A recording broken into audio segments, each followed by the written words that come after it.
All right, we are here today with here with Danny Terrell. I'm Johnny Tran, and I'm one of Danny's students for quite some time, and we're doing a documentary on his life, a progressive journey of passion, love, and duty, is what I'm putting as a title. Let's start with the introduction. Well, first off, I'm honored and was surprised, uh, but honored that you wanted to do this, and I appreciate you taking the time and glad to be here. Glad to be here too. Very glad. Good to be around you again. Always. Yes. All right. So I wanted to touch on. I know you did the interview a while back with. I think it was a guru. Dean Franco? Dean Franco. Yes. Yes. Dean Franco did one with you. That was an awesome interview. I'm glad you did that one. Yeah, it was nice. It was very pleasant. And I didn't even know about it. I kind of like lost track of this. But yes, so we're gonna start this documentary more about your life from beginning to the end, almost. I guess. Uh-oh. Not the end, but you know. Let's start off with about present day. What about your life right now? Well, right what now, you're doing now. I'm as far as for instructing goes, I'm sort of semi-retired. I've turned Progressive Martial Arts Training Center over to Jake Bro. Jake was a longtime student, fighter, has turned into an instructor and is doing an excellent job. So with that, I'm doing some teaching here in the school. I'm still doing privates, semi-privates, workshops, and seminars, but I'm not doing all of the classes day to day as I had been doing before. Where my wife and I are actually living more like nomads now. We are living out of a camper and just traveling. And the beauty about being able to travel is the fact that we're able to train with lots of people, and we have met a lot of people that we wouldn't have met otherwise. So it's been really, really cool. Awesome. Enjoying that. And tell us about the active RV nomad life. As far as, life, I mean. well, right now, we're not doing a tremendous amount of traveling because the price of gasoline has gone up so much. Yeah. So we're kind of taking a hiatus for that, but we're parked in a nice area in St. Martinville, and we enjoy being there. And one of the things that we're looking at doing is hosting in campgrounds. And what a host is you go stay in a campground, state campground. Almost all the states have that in their state campgrounds. Cool. Didn't know that. You go and you work for the campground 25 to 30 hours a week, and you stay at the campground for free. Which really makes it nice, and you can go for 2 or 3 months at a time in an area and be able to really visit the area and enjoy it. And then again, the cost goes way down because you can work it off. So we're looking at doing that. We're excited about being able to the possibility of doing that from different areas. And I don't know, maybe another 2 years of doing that kind of stuff, we may want to find another place to actually retire to, but we'll see. It's up in the air. That's but cool. but we're enjoying the traveling, and we have been where you been to Arkansas 3 times now. We've been through Tennessee twice. We went up through Tennessee into Kentucky, Ohio, New York. Came back down through Pennsylvania into West Virginia. Came across the Blue Ridge Mountains. Came back into the Smoky Mountains, and then came back home. Stayed here for about 6 weeks, and then we took off and went to California. That's where you went to did a little training? We did a little training at CSW, but we trained at several places along the way. That's what I was going to ask you. Yeah, we several places. Traveled, West Texas, into New Mexico, and then of course Arizona, and went to the Grand Canyon, and went to Death Valley in California, and came back across the southern part of Arizona and New Mexico. And again, stopped at several places and was able to train over there. And so yeah, it's really cool, and it's neat to, you know, it's kind of funny when we first started traveling for that, especially the trip going to California. The first 6 places that I contacted about stopping in and training, they turned me down, which was really surprising and disappointed. You know, back in the 70s and into the 80s, when a lot of schools were kind of closed. You either train with us or you don't train. And that after the 90s, with the opening up of MMA,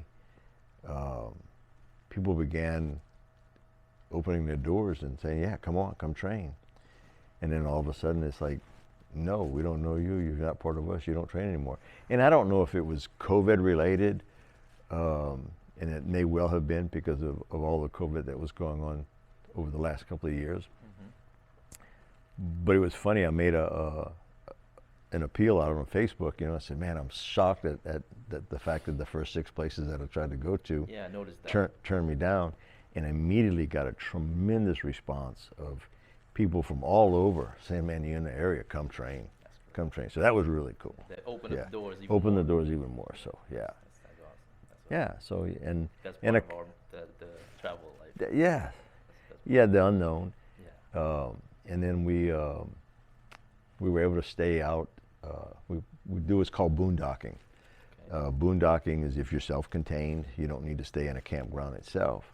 And so we're self-contained, and you just find a place out on the side of the road and just pull over and camp. That's awesome. There's so much property. BLM, you know, Bureau of Land Management, lands, public lands, all across the West that you just pull over and park. It's really nice. Now, when you were out there in the Rockies and the mountains of the canyons, any sightings of, you know, like wildlife? Yeah. Animals? Well, Anything out there specific that caught your attention? It's kind of funny. Or was Jackie's attention? We didn't see a lot of wildlife itself. It's all squirrels and you know. You get that over here. You get the rodents and stuff, you know. But we saw you know, bear tracks. We saw I don't know, some type of large cat. Don't know what it was, you know, if it's panther or whatever. Lions. Lions and tigers and bears, oh my.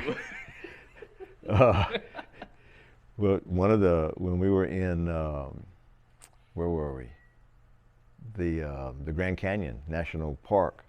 We were in the forest, and we had a herd of wild horses came through, and they hung around the campsite for about 30 minutes and then moved on, and that was pretty cool. Wow. I see these wild Mustangs, you know. So Oh, yeah, wow. that was pretty I can cool. only imagine how big. No, they're, Well, it's just there was yeah, they're there was probably about taken care of. there was about 15, 16 is what I got a count on. There may have been a few more, but it was just kind of neat to have that come through. And they just hung around for a little bit, and they stayed there.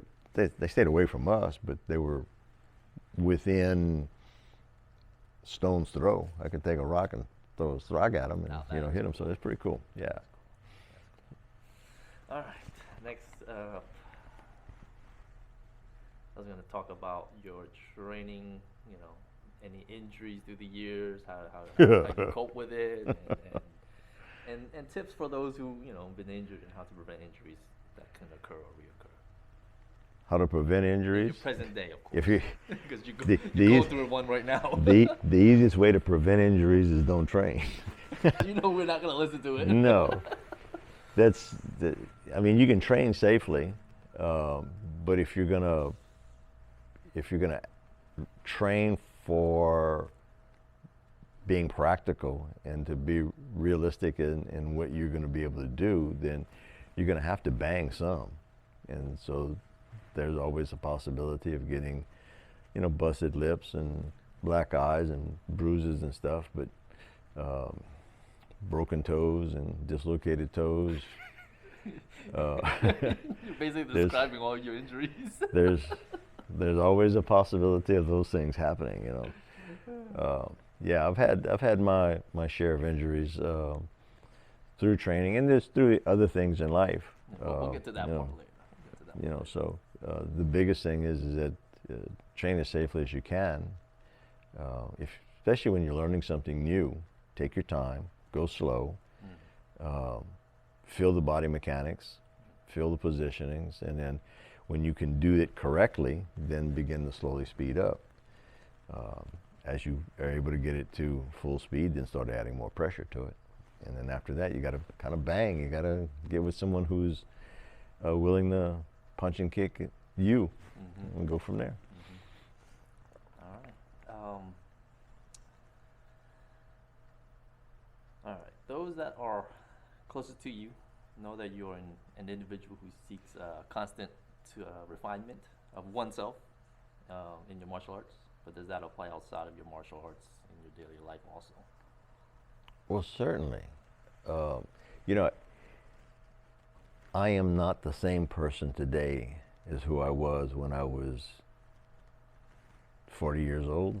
And when I was 40, I was not the same person I was when I was 20 by any means. You know, so there's maturity that happens, and that maturity can be from life experiences. Well, of course it is from life experiences, but it's also just a better understanding of yourself. And I think it's a constant growth. It's we should be, when it's all over and done with, a better person. And I think I'm a better person today in most respects than what I was when I was 20 years old. I think that goes for a lot of us. Now, did your sons, Seth and Sean. practice martial arts, and did they learn anything out of it? Yeah, they both trained for a while. Sean, my oldest son, became a black belt in. I didn't even know that. Yeah, I knew he trained, but I didn't he know. did, and he trained in Muay Thai and Wing Chun, Kali. But he did most of his training was in Wing Chun. And he was pretty good. He was pleasantly surprised. Most of his training was done through somebody else. You know, it's typical, you know, dad, son, hey, yeah, dad, you're cool until you're no longer cool. And, you know, he was willing to do more for other people than he was for me at the time, so, which was smart. Seth, my youngest son, trained for several years. I don't believe he got to black belt level. He was close. Ended up going into gymnastics, and he was. What? Yeah. I didn't know that. He was a very, Wow. he was a very, very good gymnast. Very flexible then.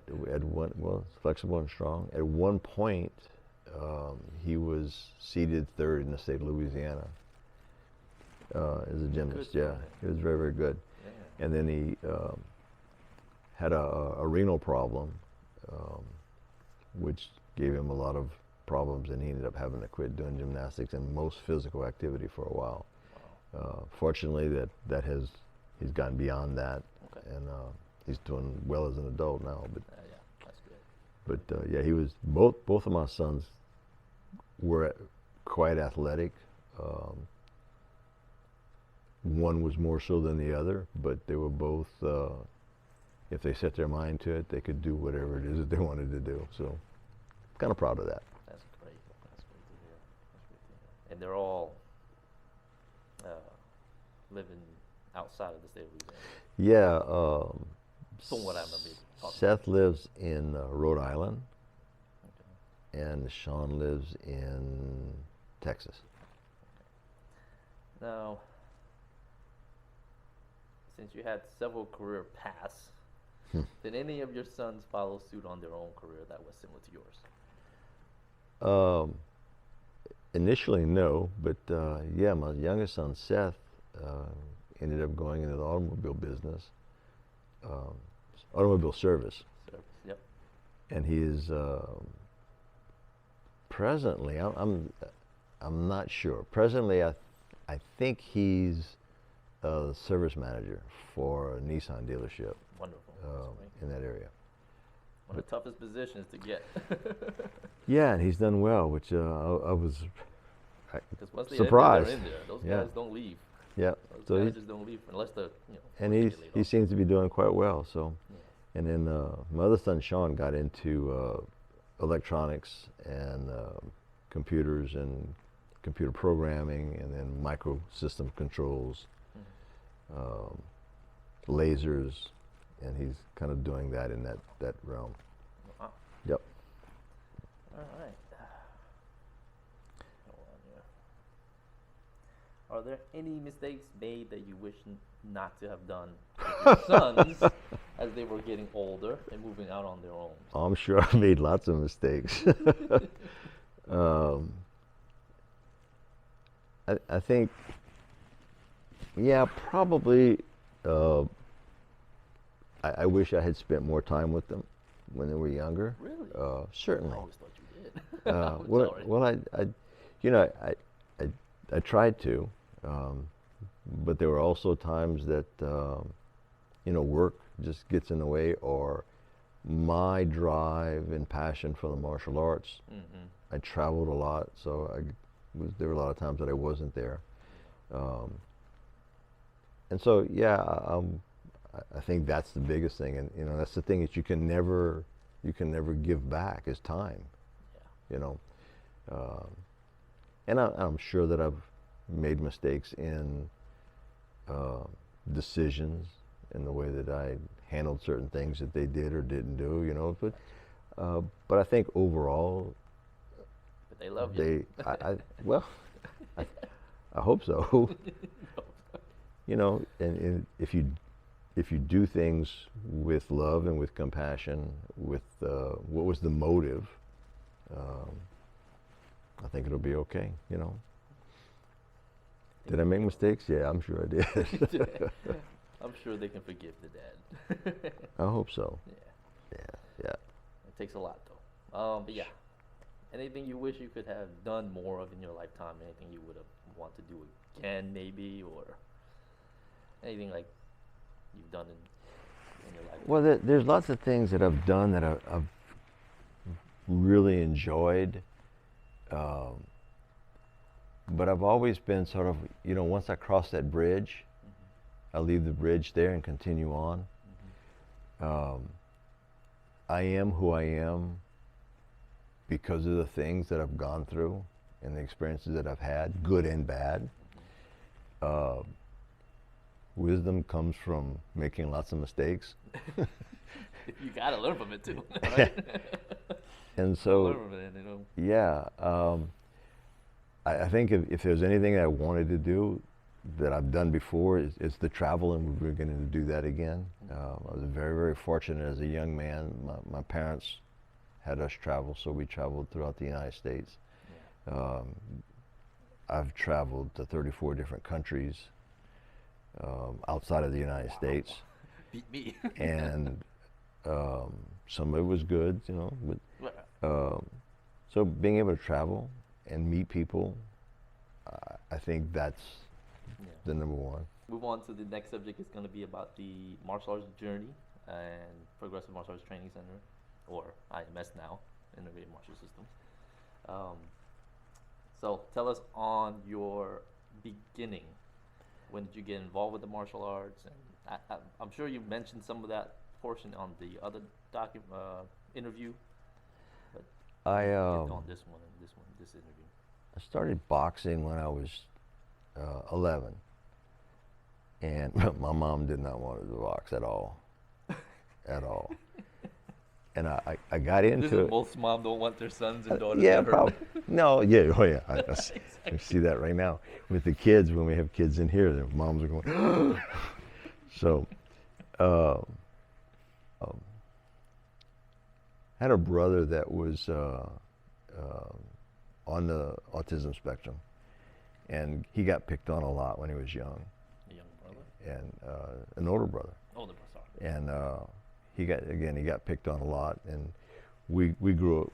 We went to school in a tough neighborhood. There was a projects right next door, and all the project kids came in, and nothing wrong with being the projects. It's just a tougher breed. That's all. They've had a tougher life, and so they are tougher. And so anyway, he got picked on pretty badly, and I got into a lot of scraps because of that. Oh, so you're standing up for Big Brother. I was trying to. That's a good one. I wasn't very good at it.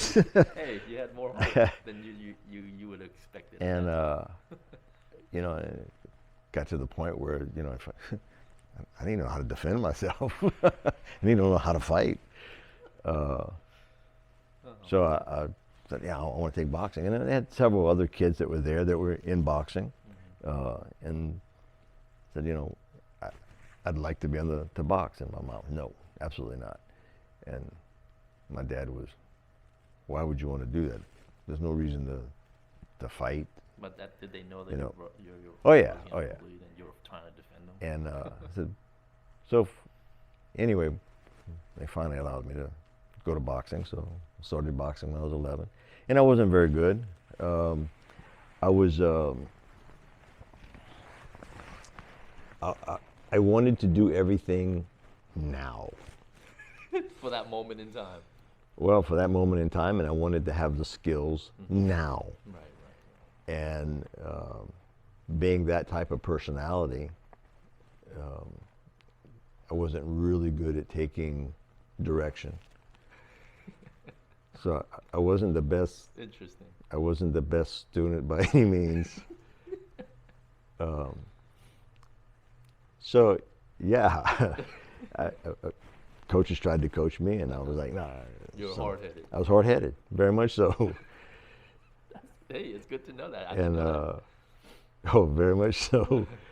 So that created some problems for me because I was not I wasn't very coachable. Yeah. And you know, my attitude and how old were you at that time? I was 11. Wow.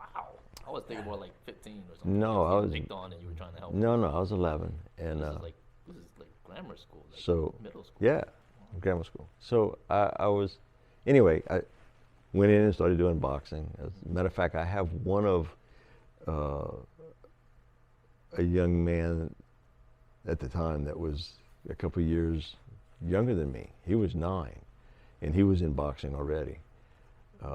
His daughter is training with us. He had a daughter late in life, and his daughter is training with us.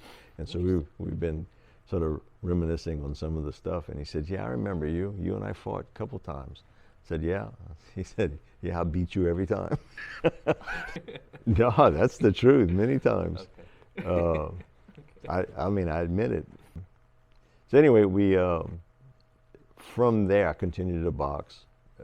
And again, I wasn't a really good boxer, but I continued to box. Got into wrestling. The University of Southwest Louisiana, which is now in Lafayette, had a wrestling coach that came in and started a wrestling program. And of course, there was no wrestling here. There's nothing to feed up into it, so he was starting from scratch. And here's a collegiate wrestling, and he's starting guys at scratch. So he began a summer program to start developing feeders to be able to come up. And how old were you when this I was 13, I believe.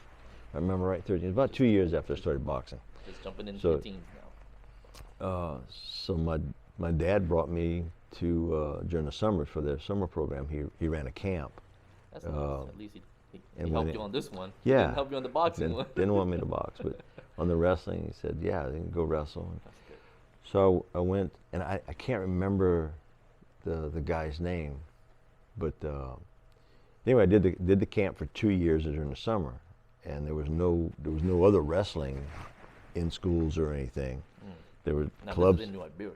This was Not in Iberia. Lafayette. Yeah, no, the wrestling thing was in Lafayette. Okay, Lafayette. So I did that for 2 years, and then the coach left, and so the whole wrestling program just dropped off and fell. And you probably really liked it that one. And I enjoyed it. Really enjoyed the wrestling. It kind of gave me an outlet for and having gone through the boxing, I was learning to be able to learn, and to be coached a little bit. Yeah, it was. To be coachable. And yeah, I think so. I started changing. You know, was I immediately? No, but it took a while. And then, so after that happened, I got into gymnastics. Now I continued to box, but I got into gymnastics, and the same thing. The University of Southwest Louisiana in Lafayette had a trampoline team. And so I started working with the guys on the trampoline. I didn't know that one. Started working with the guys on the trampoline team. And during the summer, the trampoline team worked with some disabled kids. And that was my take. In order for me to go to to do the gymnastics, for my dad to take me to gymnastics, I had to work as a volunteer with the team, with the disabled kids. He made you do that. He made me do that. That was my payment back to him for being able to go be on the gymnastics team and the trampoline team. So good dad. that was and I. When I You first, liked it when I or no? To be totally honest, when I first started, no, I hated it. Okay. I hated it. Know about that one. I didn't. I just, didn't want to have anything to do with it. And I was a pretty self-centered person, and well, I mean, most people who most people who look up to me today and respect me today would not have liked me very much when I was young. So at that age, yeah. So anyway, my brother was on the autistic side, and I disliked the fact that he was that way. And but you didn't understand at that time. No, well, I understood that he was different. You know. I mean, like you didn't know that he was autistic. Yes. Oh yeah. Yeah. We knew. Yeah. Oh wow. Oh yeah. Okay. So some people don't. That's why. Yeah. No, I did. It just, but I kind of resented the fact that he was that way, and that you know, he was involved with all the stuff that I was, and it was always like, oh, he's got to be there too, you know. But going and having to work with these other kids as payment to be able to do what I wanted to do, I realized that he wasn't near as bad as some of these other people are. He gave you a lesson, huh? So yeah, it was a tremendous. It was humiliating to me, but it was very humbling. That's good. At least you caught it. And it changed my perspective, by all means. That's good. Some people don't. Some people don't. No. Get it. And I'm not going to say it changed my perspective right away, but it's again, what I am today is an accumulation of all the years, you know. So I was. But it's good to know. You know, young and dumb, and again, self-centered, and probably selfish in a lot of ways, and I was athletic, driven. Yeah. And I'm still driven. but so anyway, that was good to go through that, to be able to get what I want. So, you know, there was a cost in one way or the other. Yeah. And I'm glad that your dad did that. Helping others and serving others was an important thing to him.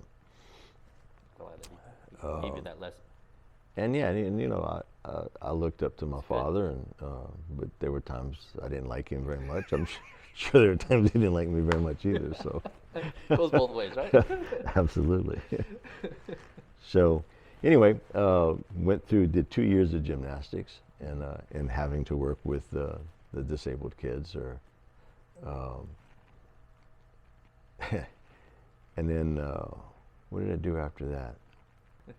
Oh, and then within that time frame, I got into a buddy of mine was doing Shotokan karate.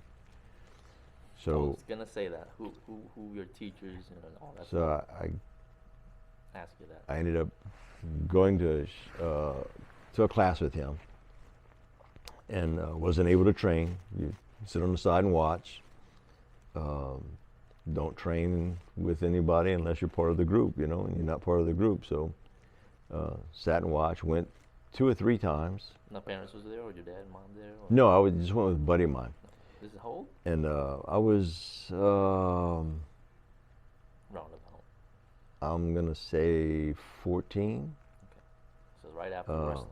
It was right after. Right in between wrestling. Yeah, well, just as wrestling was beginning to drop off, it kind of went into that. So I started wrestling when I was 12, so 14. So it was about 14. So you just naturally kept yourself out.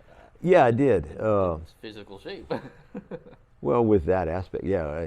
At that time, I grew up on a small farm. We always had cows to milk and chickens to feed and pick eggs and hogs to slop and just, yeah. You remind me of my dad when I go visit him in Vietnam. So we, you know, and then there was fences to mend, and, you know, so when you're taking care of animals, you know. So I was in pretty good shape to begin with. And then I played baseball, I played basketball and played football and did all the But it wasn't your thing. Well, I really enjoyed baseball. Okay. And I enjoyed football for a while, all the way up into high school. So you're when I, all up to high school.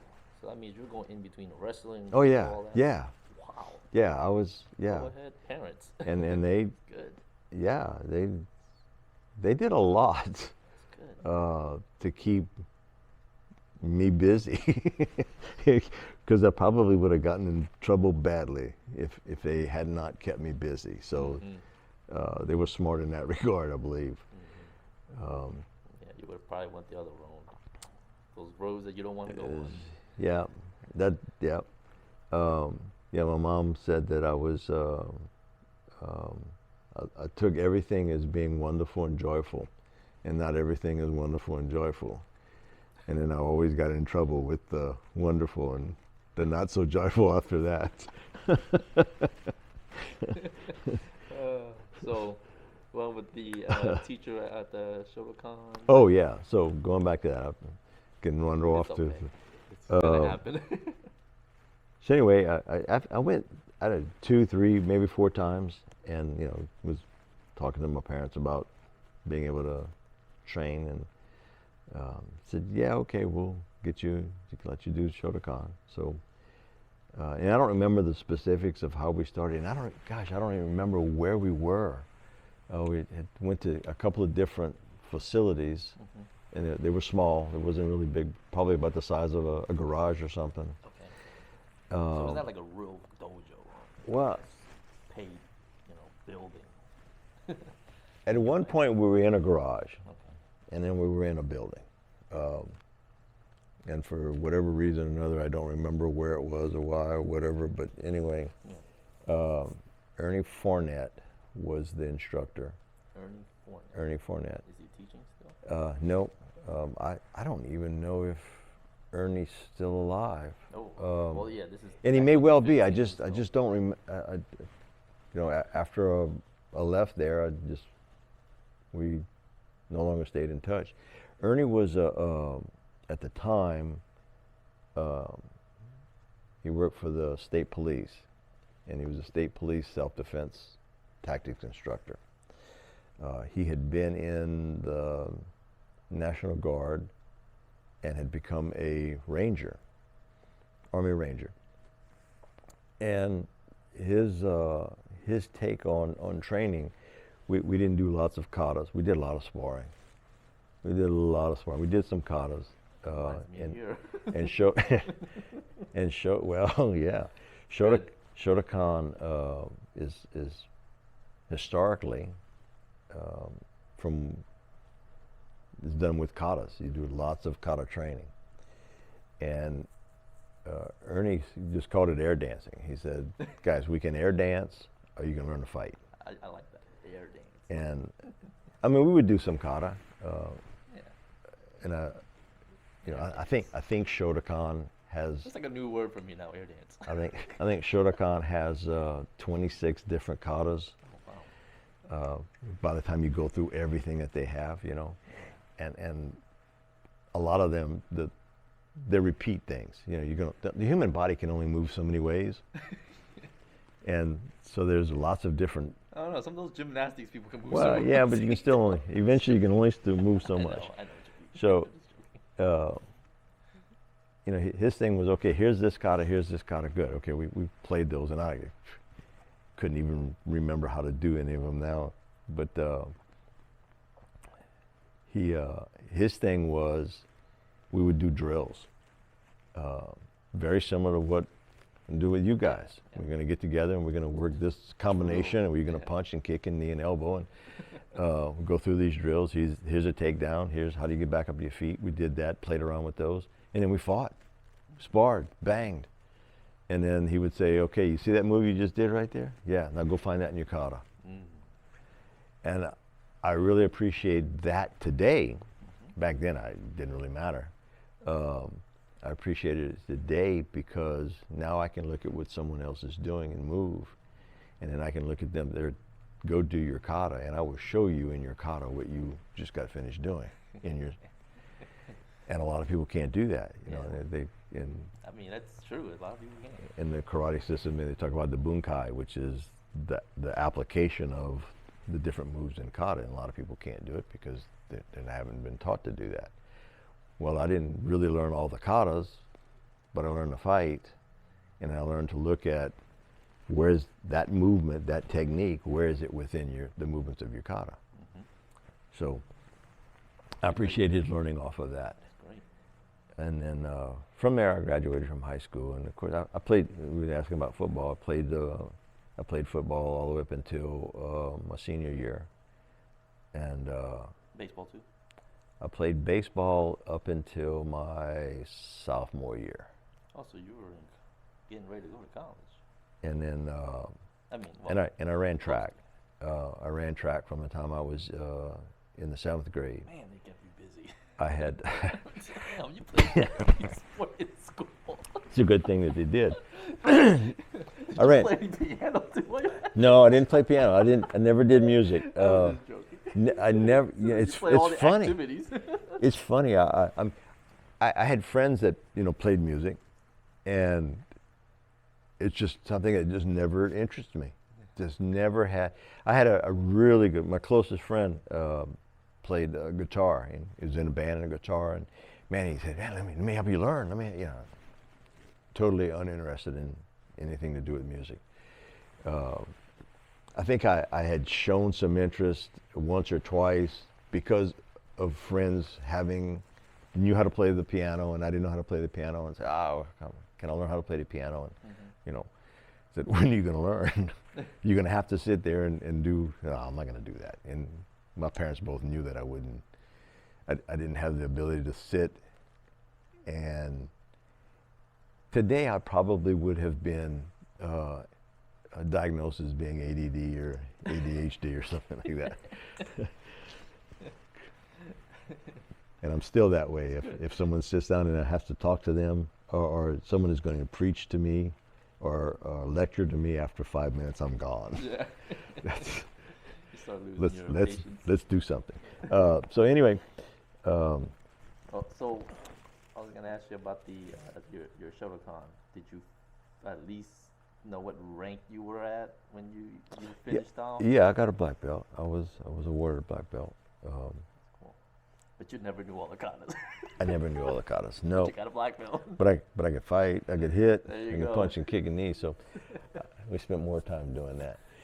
Gotcha. And I was telling you, I ran track. I started running track because I broke my leg playing football when I was in the 7th grade. And must have been painful. the coach wanted me to come out and run for the track team, not because I was very good at running, but so it would help strengthen my legs and develop for the next year for football. So I said, okay. I went out and started running, and they had me run all kind of different stuff to figure out, well, he can't sprint. They do, huh? Testing you out. Ran on distance. He's okay on distance, but he sucks on distance. So we'll put him on. put him on the hurdles. So I did hurdles, so which gave me lots of stretching, and of course with the stretching, with all the other stuff that I was already doing, it kept me loose and limber. So I've been stretched since the time that I was 13 years old, I guess, 12, 13 years old. I've been stretching. Flexible. So yeah, so here I am at almost 67, still flexible. But so I ran track throughout. So I ran track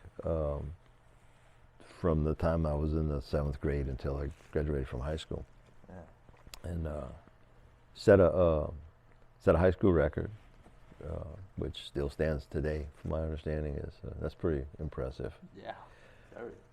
So for the intermediate hurdles. So, and then from there, when I graduated from high school, I was gone. I am out of here. Now, oh, go ahead. Good. Well, I joined the military and then got out. So how did the school came about? The name of the school you're currently, like the one that we're currently at, PMATC and all that. Progressive Martial Arts. IMS too. How did the name just progress out of that? What was your inspiration, or what was your reason? At the time, I was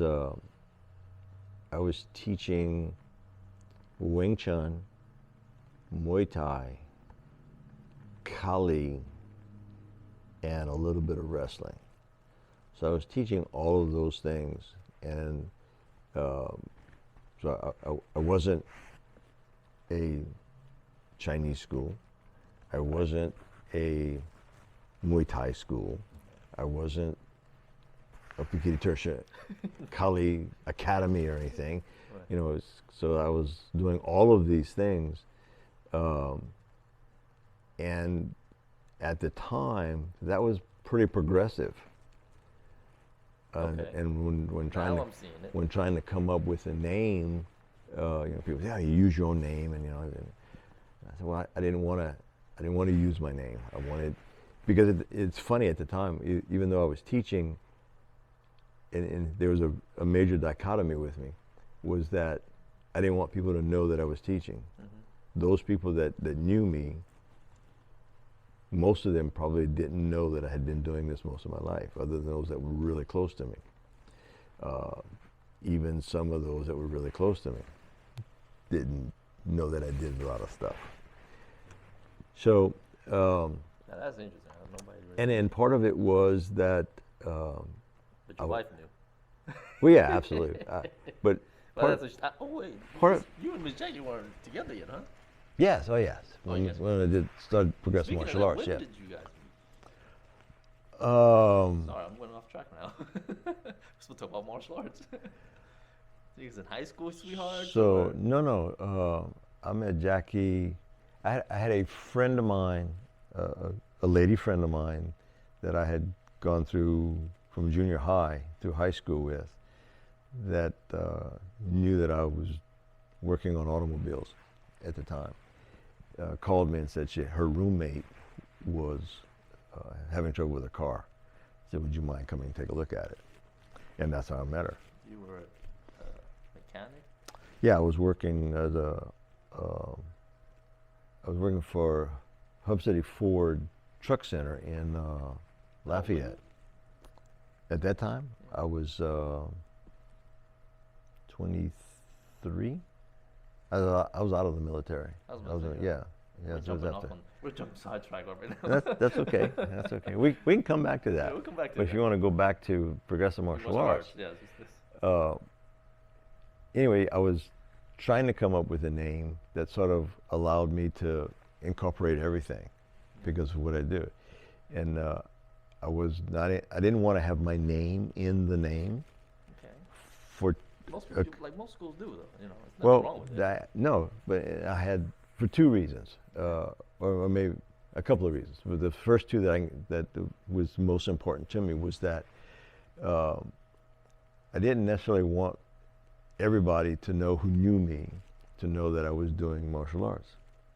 It was sort of a self-defense thing. Interesting. I know it was a dichotomy. I want students, but I don't want people to know that I'm doing it. Yeah, I know I'm weird. You need to bring your name out. Well, That's understandable. And it's funny. Even today, a lot of people that I didn't know you did that. So, in the area. yeah. Oh wow. But anyway, so that was part of it. Oh yeah, you were in a little town, so you didn't want people to be too nosy. And then no, it wasn't so much that. Is that I didn't want people to know. I didn't want people to know what I knew. Although I wanted to teach it and pass it on. So I was really, I was torn. So part of it is because of the self-defense behind me. Everything, is about self-defense. So do I go out and wear a T-shirt all the time that says, "Hey, I can kick butt. Try me," or do you kind of fly underneath the radar? Right. And so that was me. I was under the radar. You So don't flaunt the shirt. You don't want to. You don't want to have no PMATC shirt on, and people know. Right, and that's sort of the self-defense sort of thing. And what we were doing, being that we were doing so many different things, whereas most everybody was doing either just Shotokan or just Ishinryu or just Taekwondo. I was doing all that, right. I was also exposed to a whole lot more, and I will explain a little bit about that when we start talking about my military. I was exposed to a lot of other arts as well. So, now, so which was the first one that got you into the martial arts realm besides for boxing and wrestling? What was Shotokan? Shotokan. And then, I mean, which one was it afterwards? Wing Chun. Yeah. So anyway, so what we were doing was progressive. Yes, it was at that time. Yeah. And my thought with it was that progressive is also continuing and going forward. So you never want to be stagnant. And I saw people who had trained, became a black belt. That was it, done. Yeah, I see that a lot. Even this day, now. Yes. Present day. Right. So their goal was to get to a black belt.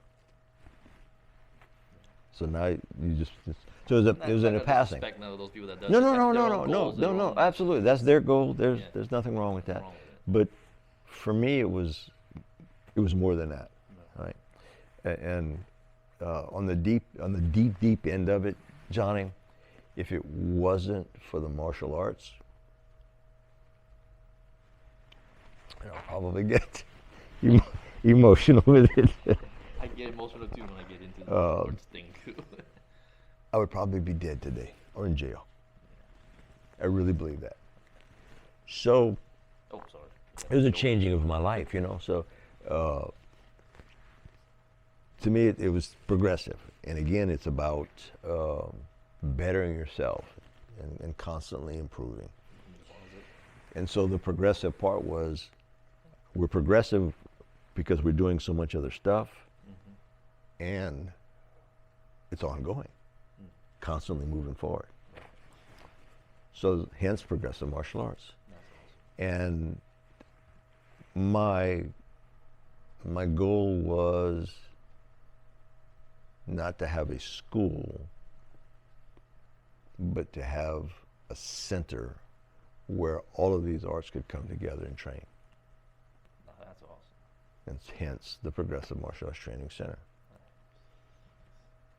And then IMS came about. IMS came about as an integration, my personal integration of those arts. And then not necessarily just those, but sort of an integration of everything I've been exposed to. I'm glad that you broke it down, because a lot of us probably have that question, like, where did he get the progressive? Like, did he steal it from somewhere? Yeah, no, that was it. That was my thing, was that keep moving forward. That actually deeper meaning to it. Yeah, and if you look in within the logo, there's a lot of symbolism. But one of the things is this Jing Mo. Right. Now I got that from Sifu Francis Fong, who's was my Wing Chun instructor, and a tremendous mentor for the martial arts as well as some things in life. Great individual. Jingmo means positive, forward, cleaning, bettering. Mo is Jing. This is Jing. Mo means martial arts. So the Jingmo connotation is the constant refinement or polishing of your martial art. And what is your martial art? You. You are the art. Those are training systems. Those are ways and methods that you train yourself. But you're the art. And so, to me, the progressive is that you're constantly moving forward and you're constantly working on yourself. And your art is not just your skill, but it's mind, body, and spirit. All of it. And so hence, I've tried to polish myself, so I'm not the same person I was when I was 20 years old. You definitely have been polishing yourself very well, sir. You spread that onto us. Yeah. Now with the Wing Chun, what year was it, and how old were you at that time? And then of course the other martial arts, which is Muay Thai, and how that come about. We'll progress into that. I first saw We'll talk about that more. Wing Chun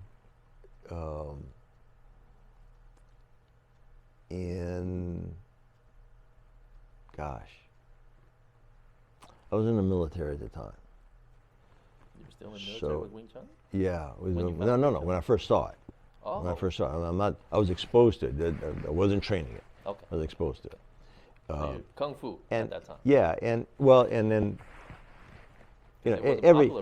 everybody knows Bruce Lee.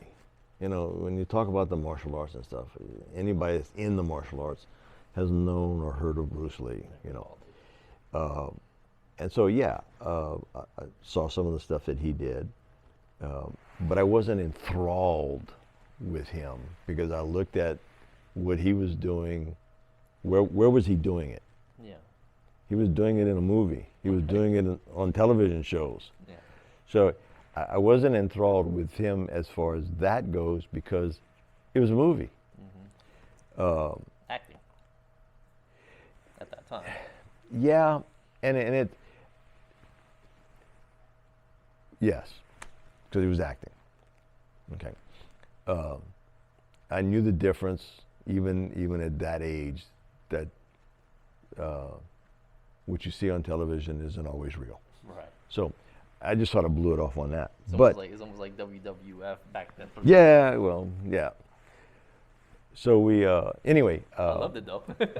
one of the guys that I trained with, or played around with when I was in the military, had some Wing Chun training, and so I looked at some of the stuff he did, and I said, oh, some of it's cool, some of it's not, and maybe I should digress. Where a lot of my exposure to the martial arts came was when I was in the military. After having gone through basic and gone through all my training and stuff, when I was finally assigned, there were several guys that were there that were in the martial arts already. And so we had a mixture of, one guy was Wing Chun, Ishinru, Taekwondo, Shotokan, skills from different people. Just lots of different people and at different levels that, they had, I'm a black belt, I'm a second degree black belt.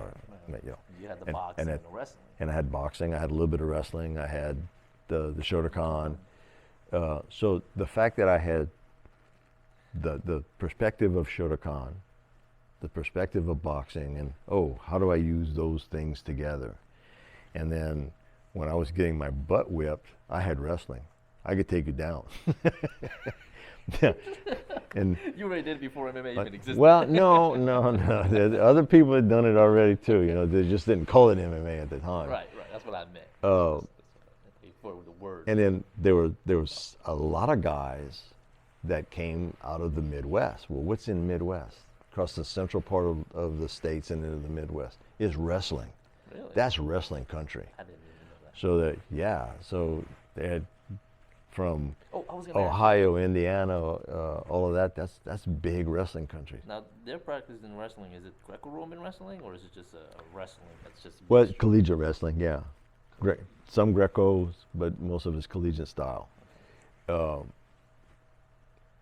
And I'm not going to get into all the different details and everything When I because got there's into the wrestling stuff with you from CSW, I started weaving out into Greco-Roman wrestling. As you Yeah, remember, sure. I was with Mr. Alex. Right. Wonderful, wonderful man.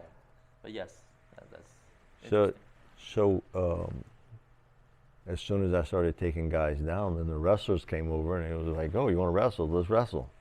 And then I got crushed by them because those guys had years of wrestling where I had a couple of years, you know. And they came from powerhouse wrestling places where their feeder program for wrestling from elementary schools into the high schools and then into the colleges. They were big out there. Oh yeah, big wrestling. When you say big, that's big. You go from that level. Yeah. So where I had a couple of years wrestling, and it was a couple of years. I had a couple of summers of wrestling. those guys, those guys had multiple years of wrestling, 6, 7, 8, 10 years. Yeah. Coming up. They out you on Oh yeah, they they crushed me. So, but I learned a lot from them. Yeah. And so one of the things that, as we were playing and you know, you're doing your thing, I'm doing my thing, we started looking at a lot of the guys were doing katas, and that's all they did was katas. So do you spar? Yeah. Well, yeah, we'll spar some. Well, you could tell immediately they did very little sparring. A couple guys that were boxers, you know, the boxers came in and they beat everybody up because that's all they do is spar, right? So you have these guys that had, they could punch hard, Yeah. but they were air dancers. And then you had the boxers, and then you had the wrestlers, and so here I was, sort of an eclectic of little bits and pieces of everything that they had. So basically, whenever, like, say, sorry, let's cut you off. Let's say if you guys were sparring, like, say, a wrestler sparring with a boxer. The boxer has to do his best to try to knock him up before he gets taken. Yeah, before he gets taken to the ground. Yeah. That's amazing in the military. Yeah. It's awesome. So so this group of guys, there was like 12, 15, 16 of us, something in there, would get together a couple times a week, and then it kind of broke off a couple times a month. But you guys were doing it. We were doing it. You And guys described one of the things that awesome. most of us that continued to do it, there were guys that came in, did it once or twice, and they moved on. Yeah. But there was sort of a core group of us that was probably somewhere from 10 to 15. It was pretty much together all the time. One of the things that all of us sort of recognized almost immediately is that some of these things that we were doing as far as martial arts goes was crap as far as for learning how to fight. Yeah. For self-defense. For self-defense, or just or better yet, if I had to use this today or tomorrow, we sort of threw that off on the side. And started.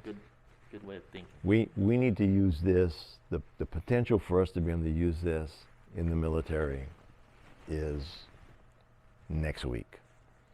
So this is really cool, but it's going to take us 6 months to be able to be good at it. And you guys are in the military, you're going to get shipped So, out. well, that was sort of that sort of core group of us. That was our mentality on it. Yeah. So, anyway, going back to Wing Chun, Yes. that's where I first got exposed to Wing Chun, and then of course Bruce Lee and his JKD stuff, and I was, oh, that's like what he does, and no, it's not what he does. He does something different. But I didn't get caught up in rapture with all the JKD stuff. Wasn't anything that I was interested in at the time. Once I got out of the military, I didn't want to have anything to do with fighting. I was done. Came back, got into college, or actually got a job, got into college.